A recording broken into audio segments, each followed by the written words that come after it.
40-plus against them as he did in last year's regular season and then ruined them in back-to-back losses to end their season in Game 6 and 7, including on their home court in Barclays last year. I think they're a wing short, Brew. However, I don't think they can be dismissed because NBA history tells us if you have a guy who is in the discussion for the best player in the league, and I think Giannis is the best player in the league, but some people would argue Durant, and he is certainly in the discussion, then unless your team is just totally, absent of any other talent, you've got a shot.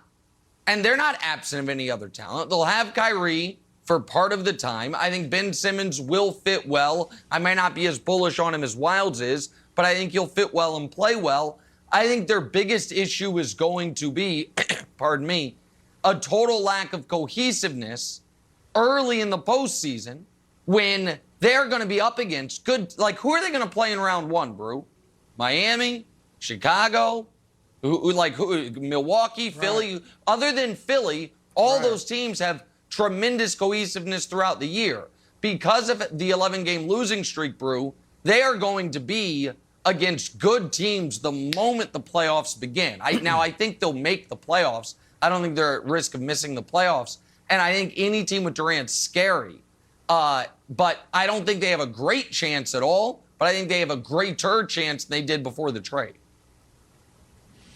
They're not winning the championship this year. And Patty Mills said the right thing, 100% I believe. Of course he does. I don't. And I disagree. Look, obviously we know all the things that went on behind the scenes between Durant and James Harden. Harden obviously wasn't happy with Kyrie being in and out of the lineup. So I get that there were issues there, but I still think that team on paper was better than this team on paper this year. So I don't give the Nets much of a chance at all this year of winning the championship. Going forward, perhaps. We'll see how Ben Simmons fits in. But, Nick, there's so many questions about them, starting with Kyrie Irving and the home games. When they play home games and Kyrie is not available, we'll see if they change the mandate in New York City. But for now, he's not available. And when he's not available, they got one scorer. Now, I know Seth Curry is a good fourth option or something like that, but they've got one big-time scorer in home games. And yes, Ben Simmons is a great defender, and that will improve their defense. But don't be mistaken, Nick. They're not going to be a phenomenal defensive team. They're not going to be what Philadelphia was with Ben Simmons defensively. Because he also had Matisse Thybulle, and he had Joel Embiid backing him up. Okay, so they're not going to have the offense to make up for losing James Harden when Kyrie Irving isn't there in home games. Secondly, the huge question is also Ben Simmons, Wilds. Again, Patty Mills being a good friend. They're both from Australia, being a good teammate. I'm going to say this, though. When has Ben Simmons ever been hungry? Was he hungry at LSU when he decided to sit out the second part of the season and they didn't even make the NCAA tournament?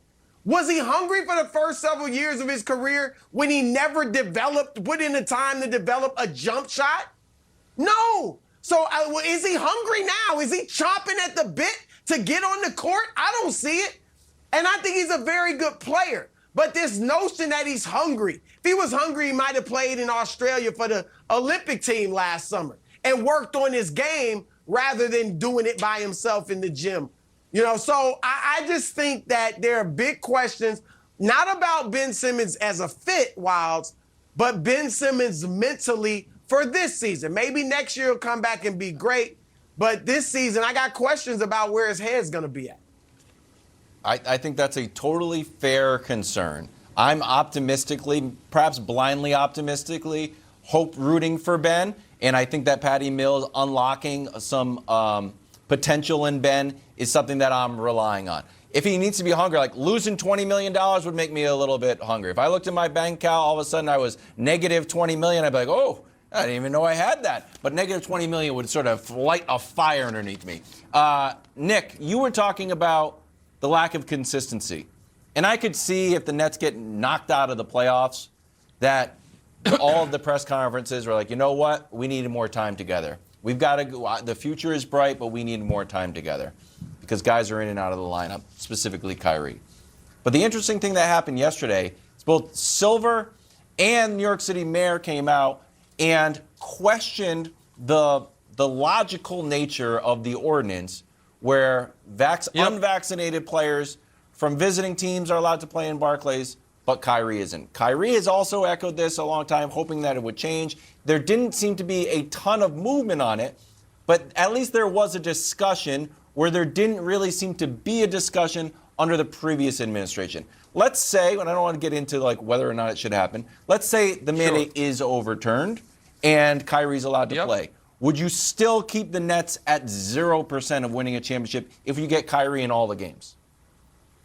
No, well, I don't have, to be clear, I don't have it 0% now. I said it's very slim. Oh, sorry. I don't think you can, I think Kevin Durant's a great enough player, and now I don't think, I had him at 0% before this trade, because as great as you are, if you allow 130 a game in the playoffs, I don't think you can win a title. And now I think the defense is better, and I didn't think they liked each other. No, and I think you're right, Wilds. There does seem to be some momentum towards this potentially, the rule changing. Because, listen, I am as pro-vaccination as anyone you will ever meet, but I will admit, the same thing Adam Silver admitted, and he seems very pro-vaccination, this mandate doesn't, it seems illogical that you can be unvaccinated and play in Barclays as long as you're not a Nets player. Like, that just, on its face, pardon me, seems a little odd. But here's the issue, Brew. And this is an issue for the Nets this year, and it's an issue looming over the Nets moving forward. What are you going to get out of Kyrie even if he's there every game? He's been fine this season. He's scoring 24 a game when he plays, but his efficiency is the lowest it's been, you know, of his healthy career in at least 7 years, you could argue, since his first couple years in the league. I don't know what level of buy-in is weird, because I do think he wants to win. I do think he clearly loves basketball, but I also think that he has, I don't know, I think he has a lot of emotions pulling at him as far as what's most important in his life, and that's fair. Again, I'm trying to be nice here, but also be honest. Like, I don't think Kyrie Irving wakes up every morning and is like, what is it going to take to win the title? I think Giannis does. You know what I mean? I think Joel Embiid at this point does. And so, like, I think even if Kyrie's there every game, Brew, I think that is not as big of a benefit as one would have thought. And when I've talked about the Nets defense, Broussard, and I'd love your take on this quickly, you mentioned this year the defense was getting better. They were, you know, whatever they were, they had ranked. Yeah, because Kyrie wasn't playing. Like, and then Kyrie came back when he did, and it's like, oh, okay, I recognize that Nets defense. And so I think even if Kyrie's there every game in the postseason, which, by the way, still wouldn't be there if they're playing the Raptors at any point for those road games. That's a whole nother story. So, like, if they play the Raptors right now, he's eligible for none of the games. I don't know how much that moves the needle. I just don't know right now how much Kyrie Irving moves the needle of a team's championship odds. Well, look, what you and many others, and I'll even admit this, when we look at the Nets now and we say, wow, they fit really well. They got this awesome scorer in Durant. They got a secondary scorer in Kyrie who's awesome. They got Ben Simmons who can defend, and you can play him at the dunker spot. You don't have to have him on the perimeter because there's no Joel Embiid there. Like, when you look at that, you say, oh, great. But off the paper, the questions abound. And you're right, Nick, about Kyrie. Because of the vaccination, we're all focused on that. But let's say this wasn't even an issue. We still would have questions about Kyrie. I mean, maybe Kyrie would have taken another week or two off hiatus like he did last year, right?